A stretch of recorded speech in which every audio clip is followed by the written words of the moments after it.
Aloha, Planet Citizens. Welcome back. We are post-pandemic right now, but this episode takes us back to 2019. We're going to start off in Waikiki at Duke's in the Outrigger Hotel and their rooftop garden. Yeah. I'm here with Carrie Takaoka, manager of Duke's Waikiki, and they are creating a rooftop garden which follows the farm to table movement. And so, Carrie, what would you like to share with us about what you're doing?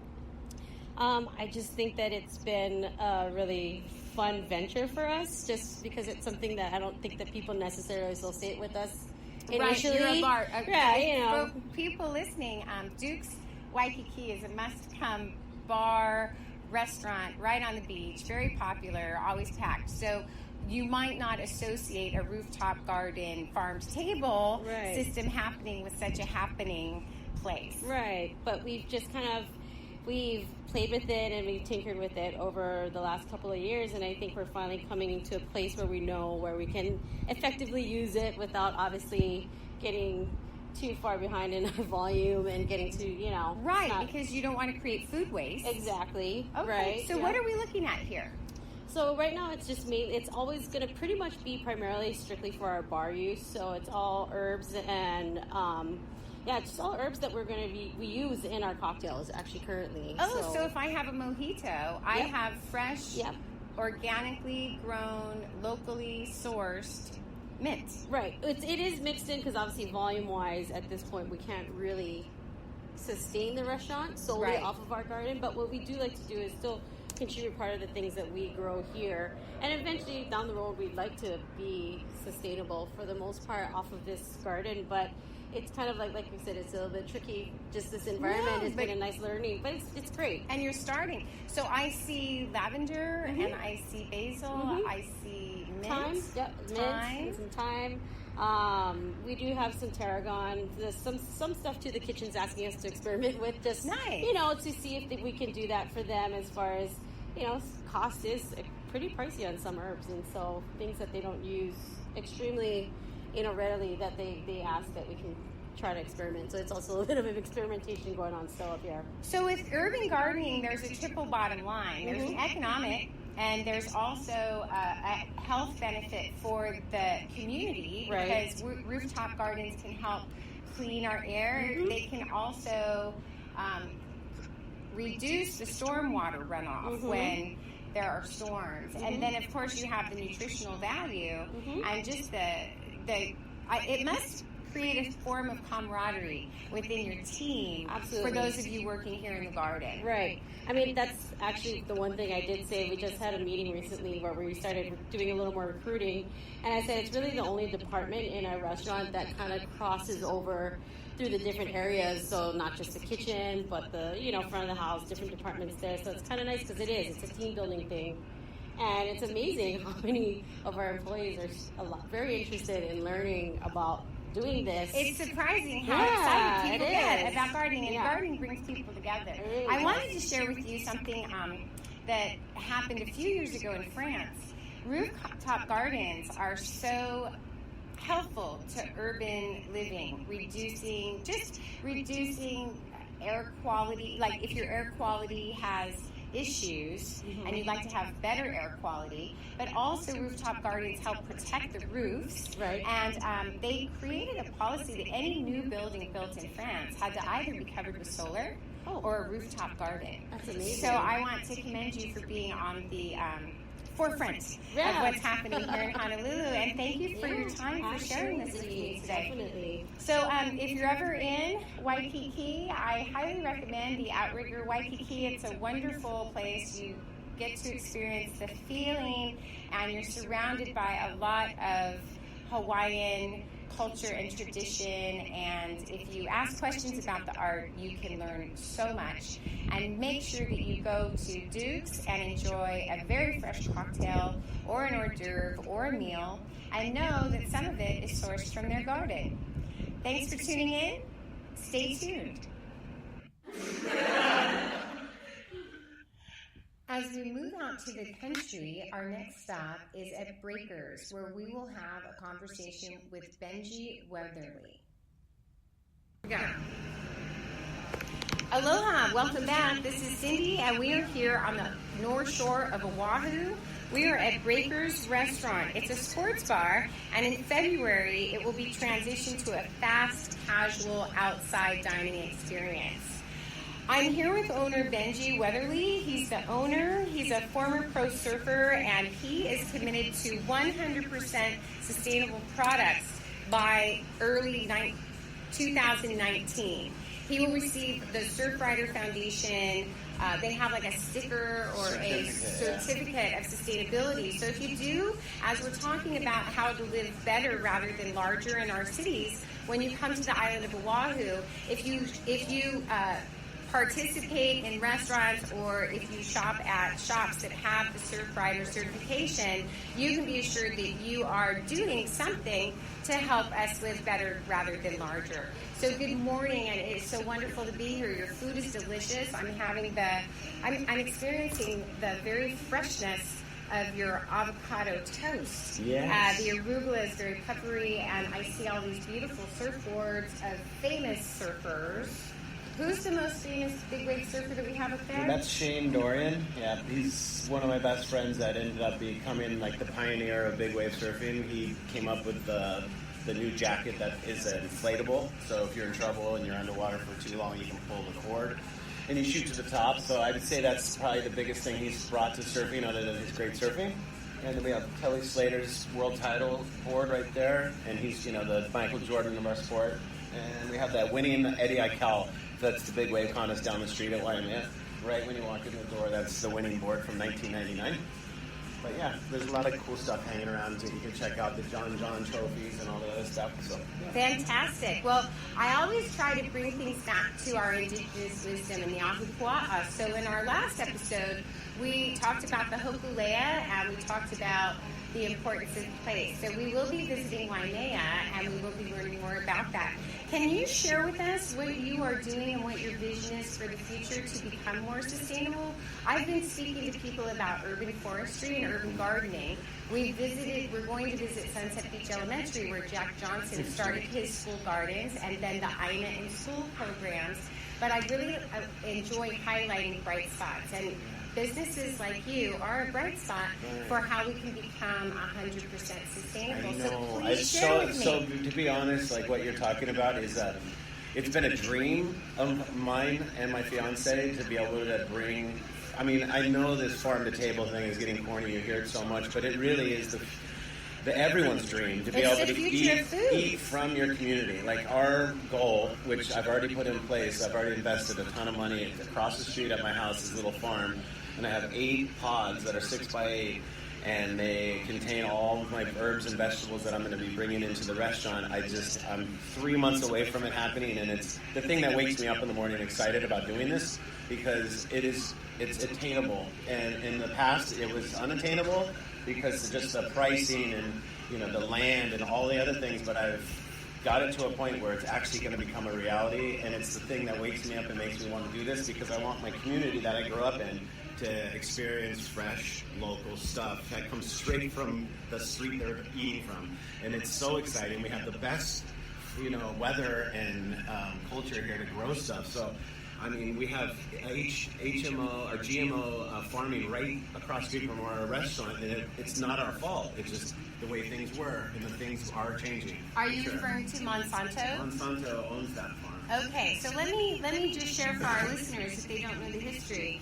The Hawaiian Islands were a place, they are, and they have been, for the past 10 years, GMO companies like Monsanto have been spending hours and hours at night plying our soil with pesticides so that way they could create super seeds. The problem with the super seeds is that with old-fashioned farming, let's say I was in the middle of the United States and I had a corn farm. I would take my 3 best corn husks, I would dry them, I would use those seeds. Those seeds could propagate forward for a lifetime. The problem with the GMO Monsanto seeds are, number one, they only go to 2 generations. But number 2, if that planting floats over to somebody else's property, and this has been a big issue on the island of Molokai, we'll have a full show on this in the future.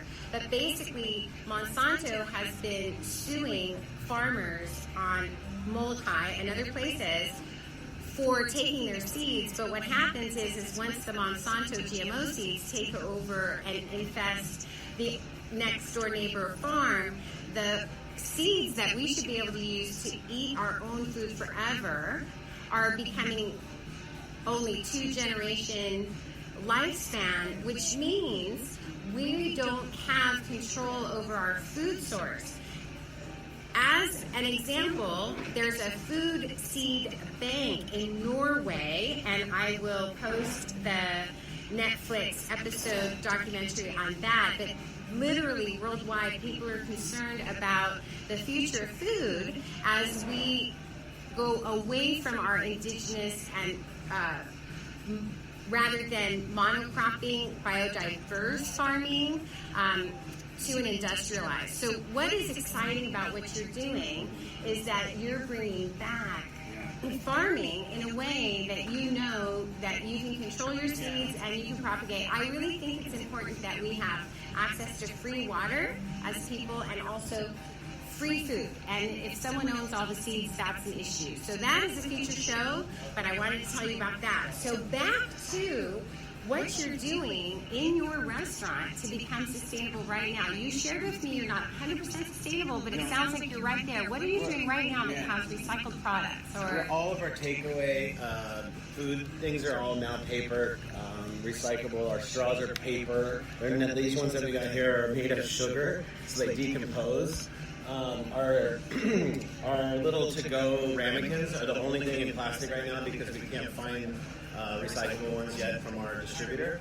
But yeah, I mean, other than that, it's going to be the next year, in January, I'm getting all new chemicals that we do our dishes with and all those things. They're a lot more expensive, but at the end of the day, I wanted the certificate and I'm going to do everything in my power to do everything 100%.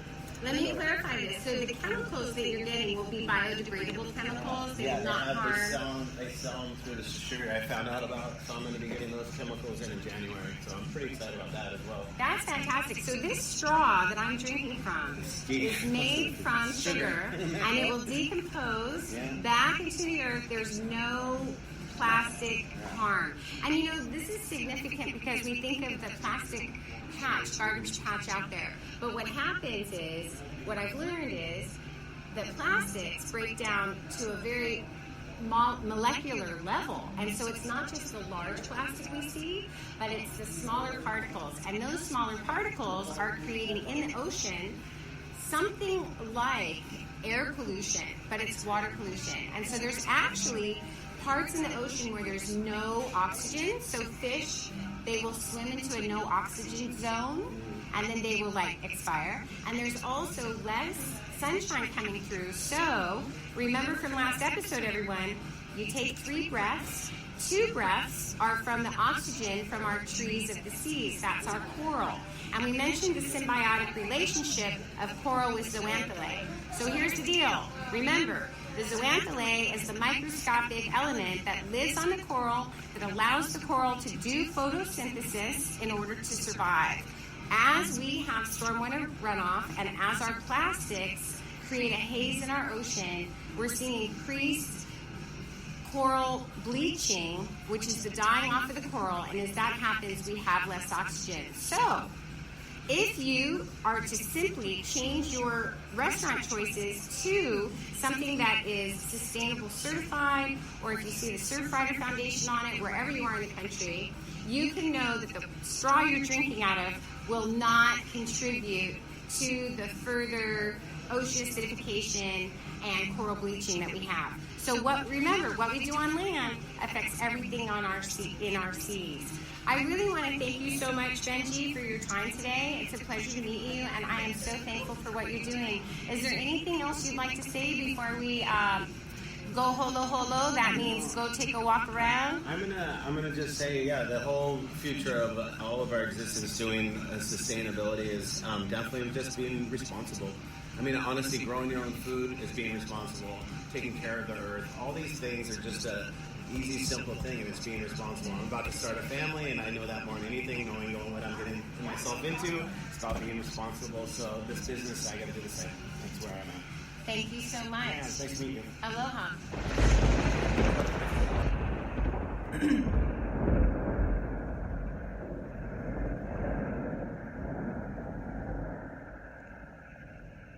Our next stop, we find ourselves at Sunset Beach Elementary. It's directly across from Ehukai Beach Park, home of famous pipeline, the pipeline surf spot.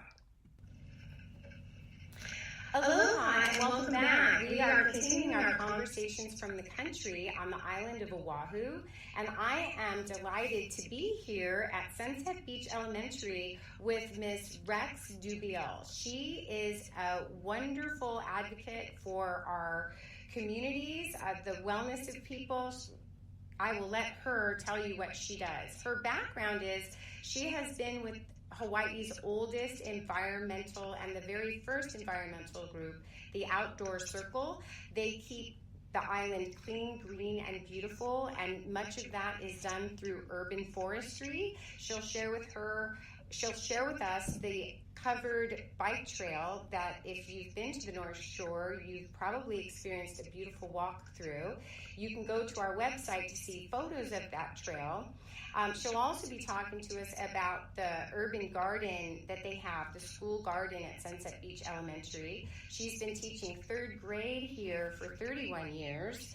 At Breakers, we heard about John and the professional surfers, and this is where he came to school. So this community on the North Shore of Oahu is very close and very tight, and they care so much about the well-being of not only of themselves, but of the environment, that everyone is active. And part of what we're learning today about why she's a bright spot is that she not only participates through her profession as an educator, but she advocates, and then she also participates as a resident, witnessing the sea level rises that are happening. So I'm so happy to be here with you, Rex. Would you start by telling us about the garden at your school? Sure. Thanks, Cindie, for inviting me. I've been teaching, as Cindie said, for 31 years at Sunset Beach Elementary, and we're right across from Pipeline. And it's a great, great environment. We can have a garden year-round. I grew up gardening with my grandfather in northwestern Pennsylvania, and so when I started teaching, gardening has always been part of my curriculum. I always felt it was really important for children to know how to grow their own food and to grow it healthfully. So we also have a compost bin, we keep worms, and we have a thriving garden in the back of our school. What exactly was your question again about the garden? Well, I would really love to know how the garden then developed into this aina in schools. So for those of you at home who aren't aware, if you've seen Curious George, the movie, and you've enjoyed the background music, that is Jack Johnson's music. He's a surfer who became a musician, who then became an activist for the environment through education by creating aina in schools. And this is something that if you're in another state or in another country and you're interested in how can I activate urban gardens in our schools, you can go to aina in schools. And again, I will put that up on our website 2 days after this show premieres. So could you tell us a little bit about the aina in school program and why you think it's beneficial? Right. Well, I have been, like I said, had a garden since I started teaching here. And about 13 or 14 years ago, Jack and his wife, Kim, who is a teacher, wanted to do something to benefit the environment and the people. And so they founded Kokua Hawaii Foundation, and it has a number of different components. And one of the components is called Aina in Schools. And in Hawaiian, Aina means land. And that's an acronym. Ours is an acronym for actively integrating nutrition and agriculture. So it's it's a program that goes from K to 6 at our school, and each grade level focuses on something different. Third grade, which I teach, we are doing waste reduction. So when the children come through the program, the aina program here, they learn how to compost with using an aerobic method. We also have, we keep worms here and red wrigglers, and we also have another method that we teach them called bokashi. And the wonderful thing about the aina program is we have a lot of volunteers, and we have a lot of docents, young and older people too, from our neighborhood that come and work with the children as part of the Kokua Hawaii Foundation. And they teach the children how to eat healthfully, to learn how to grow plants, to reduce their waste and compost rather than sending it to the landfill. So Kim and Jack, over the years, whenever he travels on tour, he is a very famous musician, they set up like zero waste and all of these, they work with local organizations around the world when they go on tour to have the least amount of impact they can that a concert would bring. And I think probably Jack is the most, he would be the one that's the premier of this being sustainable as he tours. So anyway, Jack and Kim started the foundation. The aina program's been up and running, and now we're in, I think it's 23 schools across the state. We do have a couple of aina programs outer island as well, but mostly right now they're focused on Oahu. That's wonderful. And part of what they do with the composting, if you're composting in schools, last episode we talked about how just not wasting food can have a positive impact reducing gases, right? Now, there are some people who don't believe in global warming, and that's perfectly fine if that's your position. But living on an island, we've seen a lot of erosion. And in the Honolulu Advertiser, the September 24th paper, the headline on the front page is showing pictures of residents literally losing their property. So I would like to ask you, as a long-term North Shore resident who has lived very close to the beach, what you have seen and what you might like to share for those who do not believe that we've got sea level rise impacting us in the United States. Hawaii is our 50th state, and it is impacting us here. You've witnessed some of it. Can you describe that for us? Sure. Excuse me. Sure, Cindie. Yes, I've lived out on the North Shore at Sunset Beach for 45 years. And we've always had a little bit of sand move back and forth, depending on the swells that come in. Our big swells are in the winter, and it will bring sand in, and then the sand will go out. But little by little by little, over the last about 10 to 15 years, the sand goes out, but it doesn't come back. And as you mentioned, people are losing their homes. They're losing their decks and their terraces. They're breaking off into the ocean. I'm also with an organization called the Outdoor Circle, the North Shore branch, and we have a bike path that runs 3.5 miles along the beach roads. And just this past spring, the erosion became so awful and undermined our bike path that ran along there so terribly that the bike path collapsed into the ocean. So the city and county maintains it because it is a city and county park. And so they came out and they remedied it as best they can.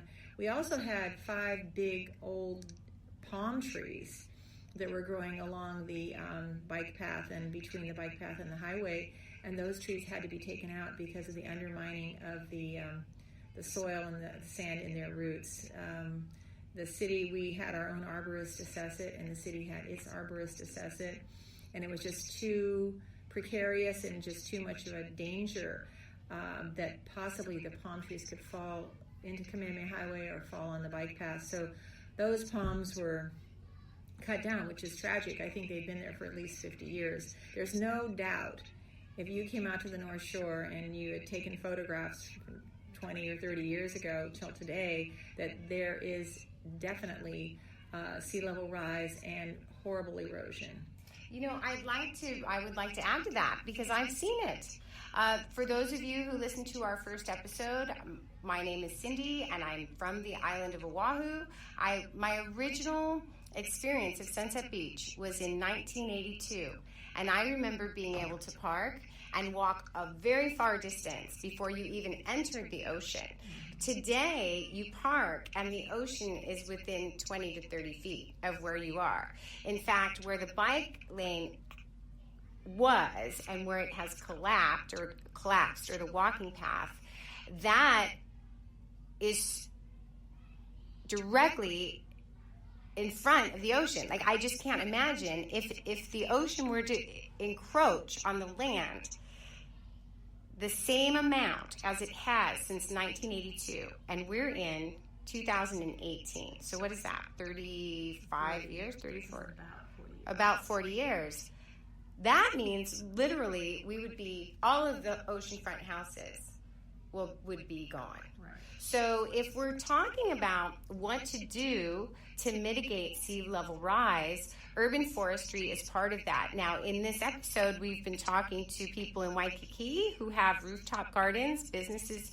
We've been talking to businesses on the North Shore who are, they have their own farm-to-table programs, and also they're using sustainable, biodegradable utensils, cups, and straws.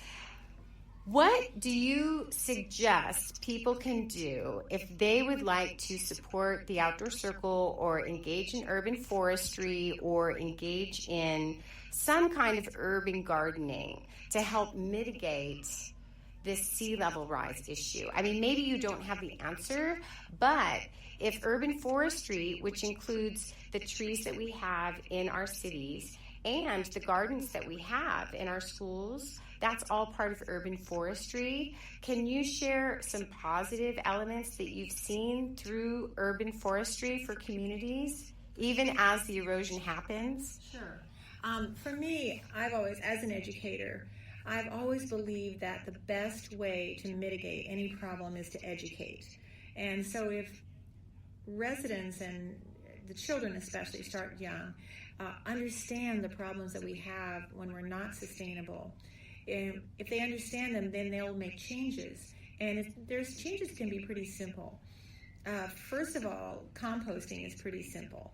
And I think just also if you compost at home, it's great. If you want to be active and campaign and try to get your city or your county to be more leaning towards recycling. I know in London, they actually pick up compost. They pick up food waste and they recycle it. So I feel like we could really start at home and do that. And then also, for me, as Cindie mentioned earlier, I'm into wellness and health. I think buy food that doesn't come in containers. You know, do more scratch cooking.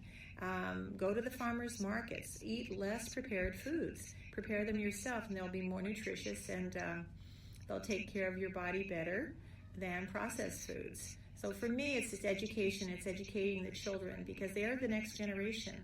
And if they come in to being adults, knowing how to compost, how to eat right, how to take better care of the planet, they'll pass that on as I am passing it on to them. Well, I'd like to thank you because you have created a Rex the Surf Dog.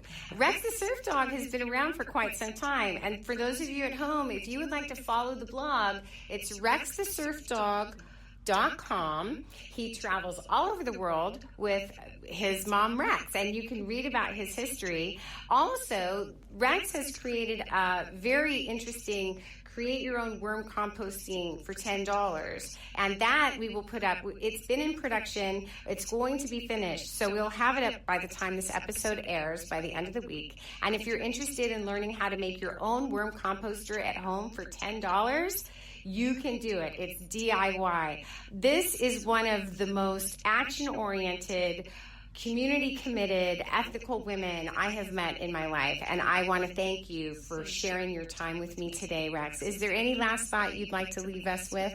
Well, I believe that the more you are sustainable, the more you're going to inspire others and influence others. So do your best, starting at home, to be conscious of what you're doing that's a benefit to the planet. All right. Thank you so much. So happy gardening, everyone. Stay tuned for more conversations.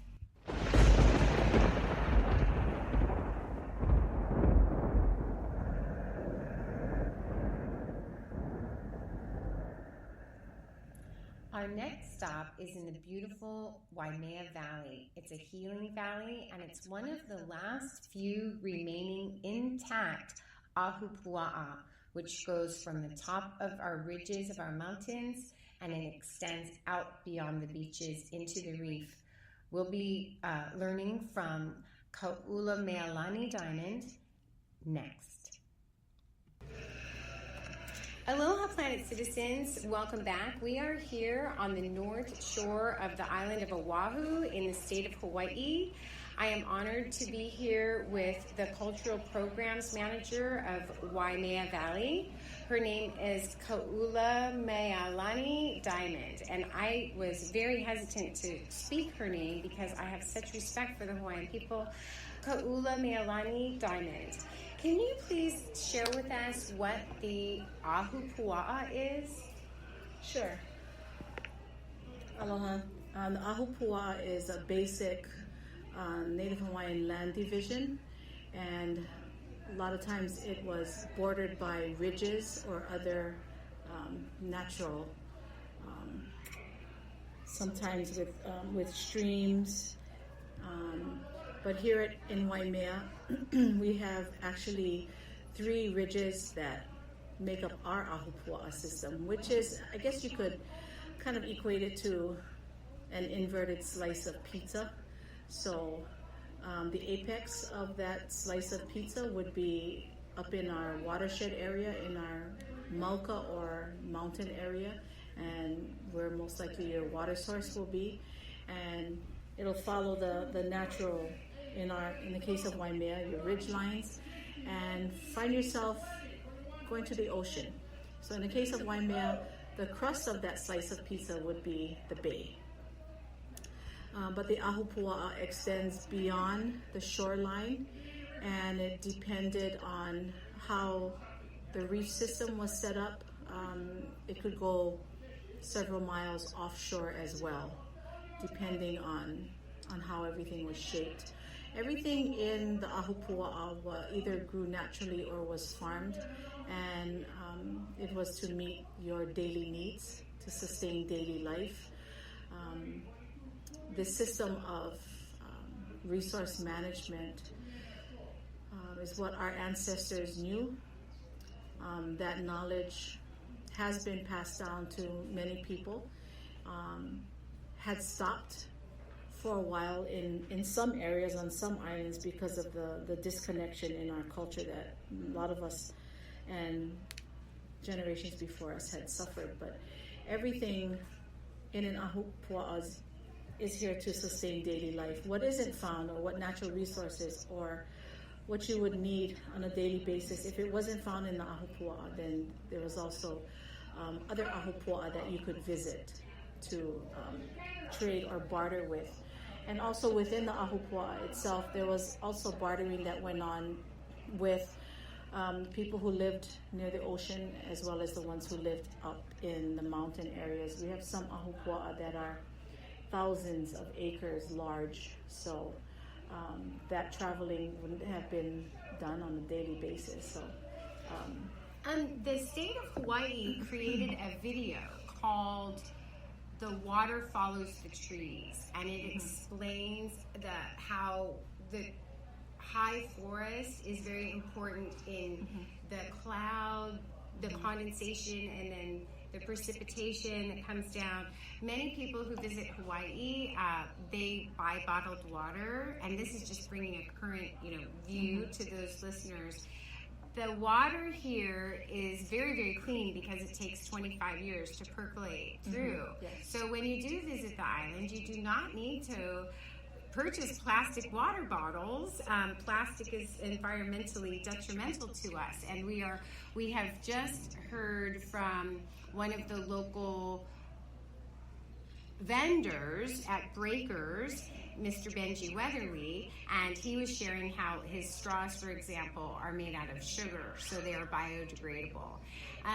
Can you share with us your perspective as a Hawaiian, how important our history of the Ahupua'a is to our understanding of what we need to do now to go forward as we're dealing with higher populations in cities using the same amount of natural resources. So it's really natural resource management. Yes. And I see a connection because I believe everything's connected.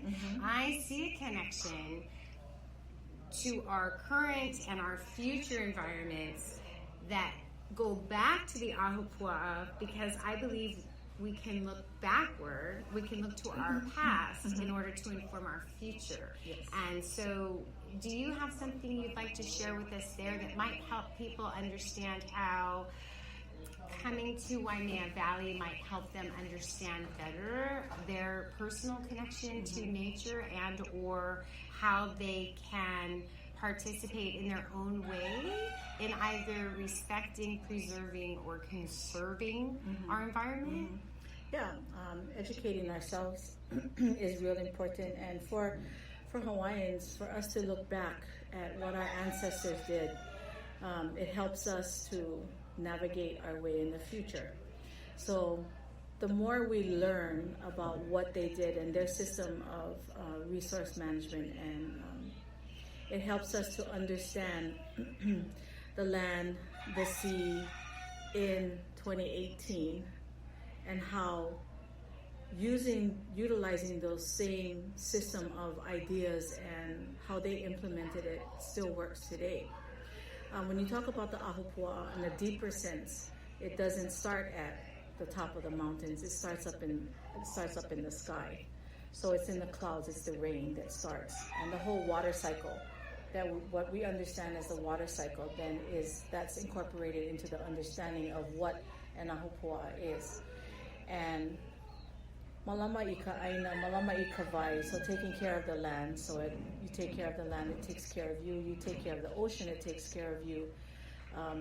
It's not too difficult of a concept to understand, but it's how important it is to understand how they did it back then. So, for example, water.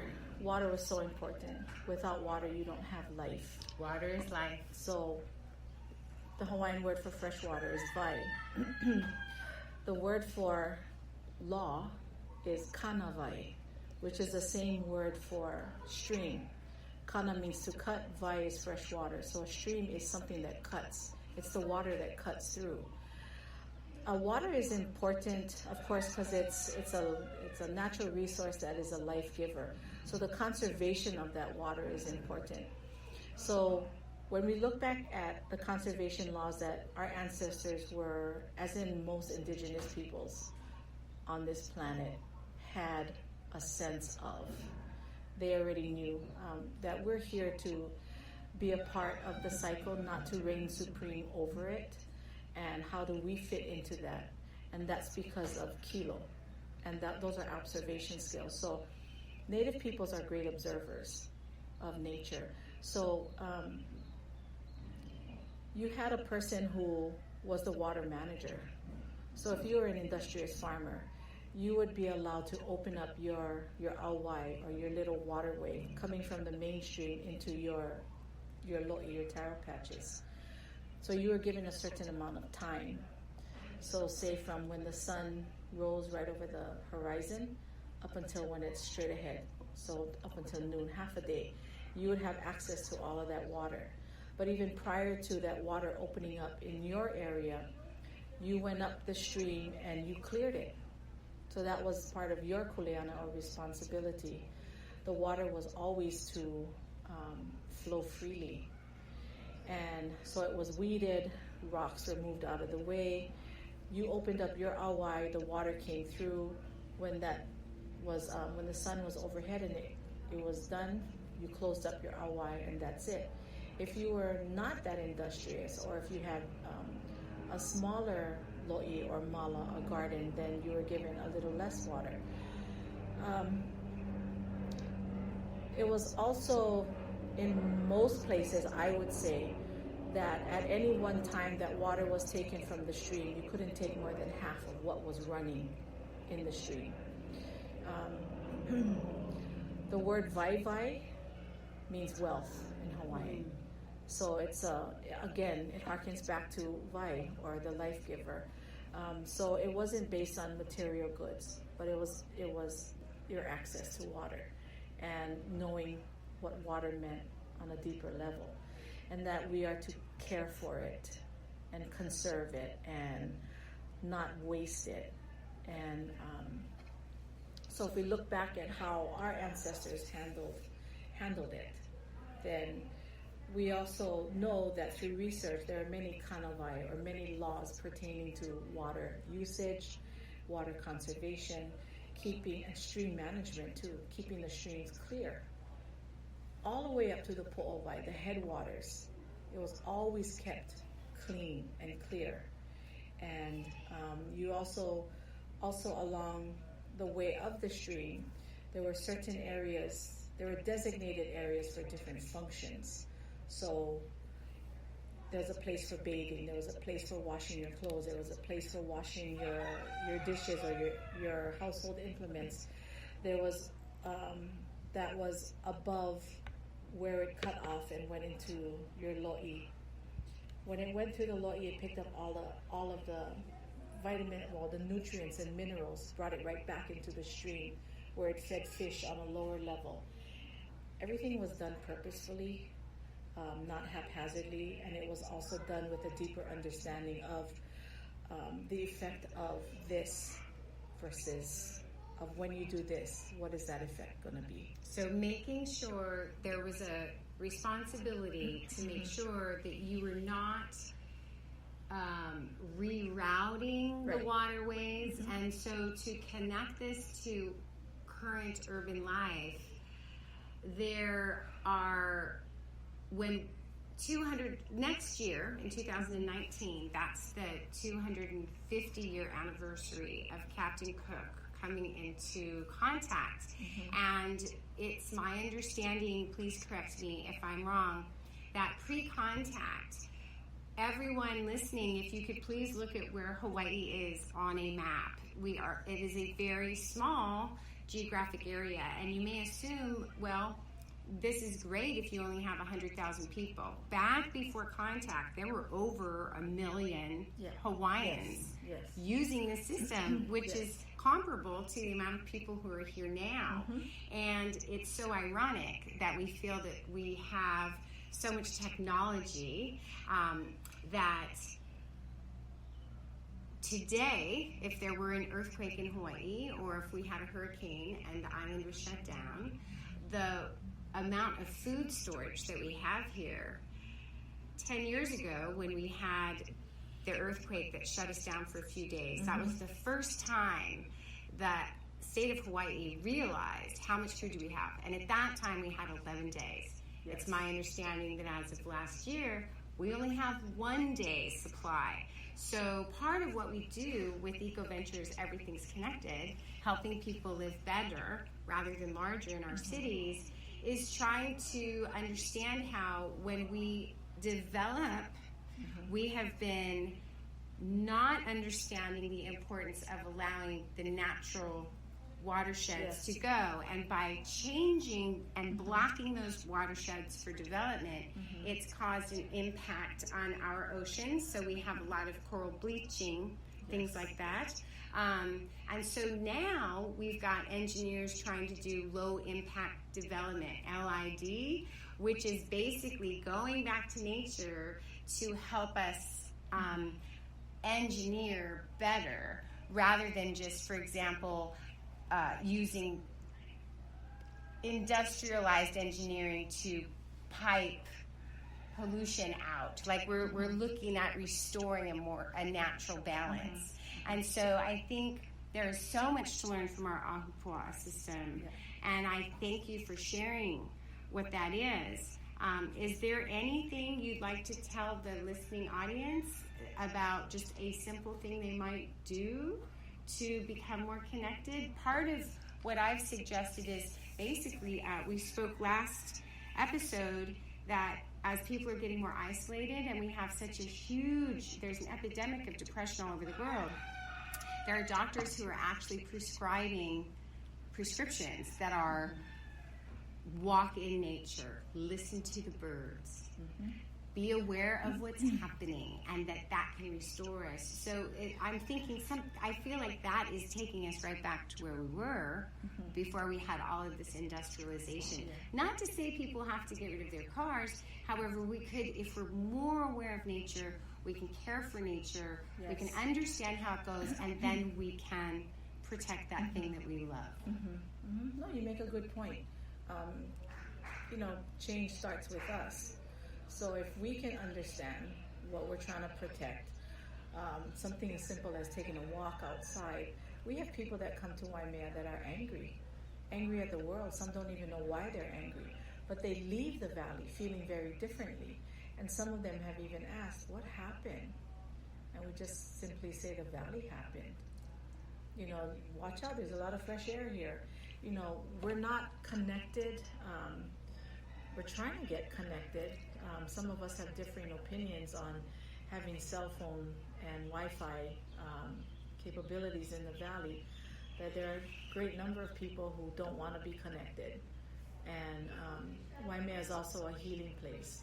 And when we can connect, when we can take off our shoes and let our feet, our skin, touch the earth again, or if we can let go all the junk that we're hanging on to and visually see it go through your body, leave your feet, and go into a place like Waimea that can handle it, and you don't have to carry it, then you start to realize, and your eyes are open, and you realize when you look around you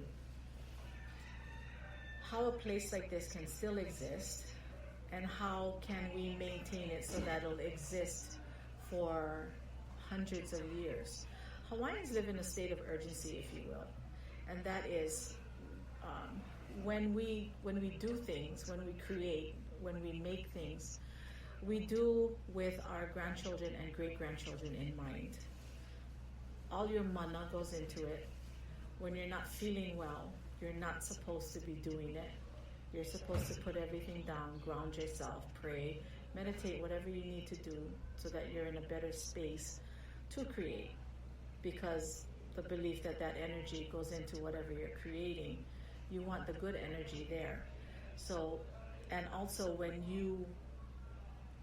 what I believe in, keeping your ano, or your own personal essence, yourself clear, then our kupuna, or our ancestors can come and work through us. Because there's a lot of things that we've forgotten or we've been asleep to that we're waking up to now, that we're plugging back in. So the importance of sitting with the elders, how was life like then, reading and researching back to how things were done. If we can do one small thing, like conserve water at home, don't buy plastic, watch a documentary on plastics in the ocean, the pollution there. I have grandchildren who are researching it, and how do we get there? And how can we not continue to go there? And the small part everyone can do is to stop buying plastics. We're going through that right now, where we're going to have that biodegradable straws. We do have biodegradable cups and plates. So we're working on the straws and the utensils now too. So if everyone can do their little part, then it's just going to be a world of wonder in another generation or two. But it begins now. It actually began yesterday. Right. It's not tomorrow. It's not to wait. Everyone can do something. I really appreciate your time in sharing this. Listeners at home, know your story of place. You may not be in Hawaii. If you visit Hawaii, I highly encourage you to visit Waimea Valley. I highly encourage you to say hello to everyone who's here. You can have a beautiful tour. You can even speak with Ka'ula Mealani. She's a beautiful person, and there's even kupuna or elders in the front who you can participate in crafts and lei making and even just talking story. So if you'd like to spend a day in Waimea Valley, if you can't get to Hawaii, find a park, find out the history of your area, because again, We need to know where we come from, wherever you come from, to know where we're going. And if one thing that you change today is just appreciating nature a little more, taking a walk, not wasting food, reduce your use of plastics, any one of those things can make a big difference in the future. So thank you.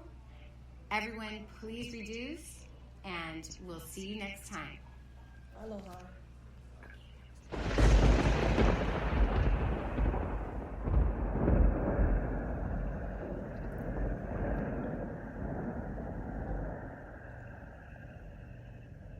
Our next stop takes us to the north shore of the far north shore of Oahu into Kahuku. We're at Kuilima, and I am with the shell huntress. She will tell you about diving down earlier today to pull out with her friends debris from homes that have fallen into the ocean right there at Ehukai Beach Park. And if you would like to see photos of this, you can find it on our Instagram. Our Instagram page is EcoVentures.radio, and there you can find all kinds of photos from the previous episode and future episodes. So to conclude our show today, I'm here on the North Shore of Oahu along the 7 Miracle Mile. The 7 Miracle Mile is where we have this stretch of what surfers would call epic wave situations. All the way from Waimea Bay, which is really the granddaddy of all surf spots, big wave surf spots, clear down to Kavela Bay, which is where we are. So I'm here with Anandi, the shell huntress, and she has much experience with the ocean. She's been a city and county lifeguard on the Big Island of Hawaii, and she currently is working as an environmentalist cleaning the ocean. Earlier today, she was out diving and cleaning debris. I'll let her describe that to you, but this is debris that has been going into the ocean as a result of sea level rise that is eroding homes along the 7 Miracle Mile. So, Anandi, thank you so much for joining me today. Can you share what you saw or what you have seen over time, or why you felt that it was important to coordinate this beach cleanup today? And actually, you were not on the beach as much as you were diving down onto the reef. So please share with us your experiences today and what you would like us to take away as a result of knowing what you have seen. Sure, yeah, hi. Okay, so today a few friends of mine, we met down at Ehukai Beach Park, and we went for a dive. We dove and we pulled out a bunch of metal, a bunch of rebar, a bunch of long poles. We found about a 20-foot long fence, green fence that was rolled up that we had to roll out. It took about 45 minutes just to take that out of the water. So we're just cleaning the beach, cleaning the ocean, because several reasons, really. It's just a safety hazard for the surfers. We're going to be starting our winter season here, and looks like it could be impaled objects, if they're floating around like that. They can impale people. They can really hurt people. Let me interject really quickly. For listeners at home, if you're not familiar with the island of Oahu, this is where the Triple Crown of surfing happens every winter. There's a world surf tour. People go all over the world. And at the end of the season, the top surfers, they compete for the Triple Crown of surfing. It starts at Haleiwa. The second one is at Sunset Beach. And the last one is at Pipeline. And when she said she was at Ehukai Beach Park, that is the park that you will go to, and if you look off to about 10 o'clock from the lifeguard stand, you're looking at what is known as Pipeline, and that is a very strong wave. It breaks straight into reef that can, it's cavernous, and people can be caught down there. And so if you've got big waves, 30 foot, not like 30 foot back of the wave, that would be like a 60-foot face, or a 20-foot wave would be 20 feet from the back, but the face would be 40 feet.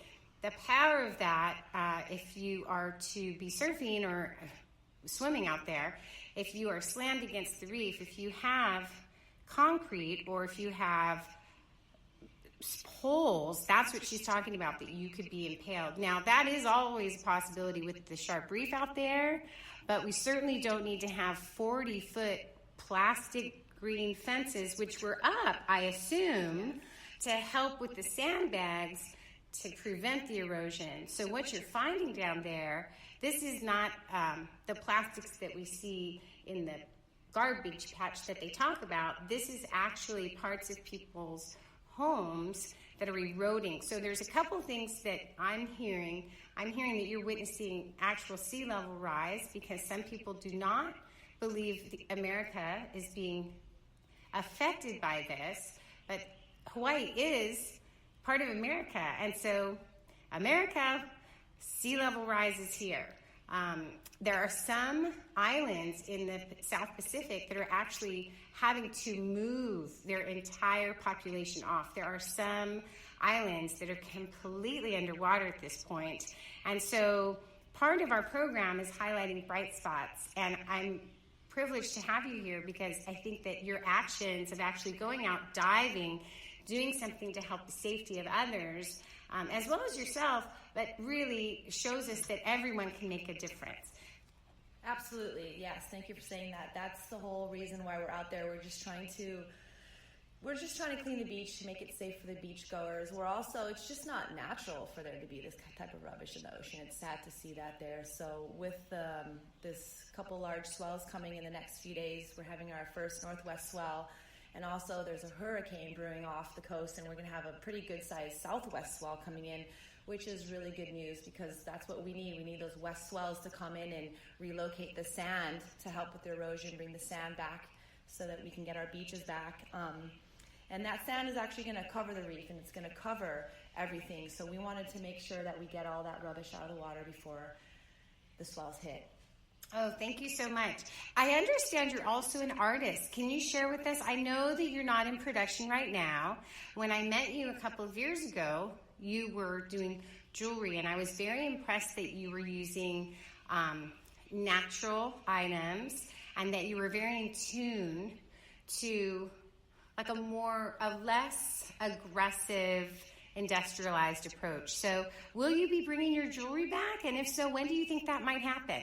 Oh, yes. I love making shell jewelry. I'm learning the business side of the jewelry, so I am still diving and harvesting for shells, and mainly for the sole purpose to honor the sea and to bring awareness of the state of the sea at this current time frame. It's a global crisis what's happening right now with the ocean. There's a lot of statistics out there that are quite baffling. The ones that sit with me most are that they say in 2050 there's going to be more plastic in the ocean than the fish. So if we don't, do anything now, there's not going to be much left to protect. Well, I appreciate what you're doing. We're going to put pictures and video of what you saw out there on our Instagram feed. So after the show, if you'd like to see the amount of rubbish, the amount of metal, the amount of cement that came out of Ehukai Beach this morning, tune into the Instagram feed, and you'll see pictures of Waimea, you'll see pictures of Dukes, you'll see pictures of Sunset Beach Elementary, and you'll see pictures of this cleanup. Everything that we talked about in this episode, you can see visually, help it be a reality. And remember, folks, small changes. So what do? Pack your trash. What does that mean? If you bring it in, take it out with you. If you go someplace and you see rubbish, it's just like camping. You're going by, pick it up, put it away. And again, if you're in Hawaii, we have the cleanest water of any state in the nation, so you do not need to drink plastic bottled water here. Again, be well, think clean, and do what you can to live better rather than larger in our cities. We'll see you next time. Aloha. Aloha.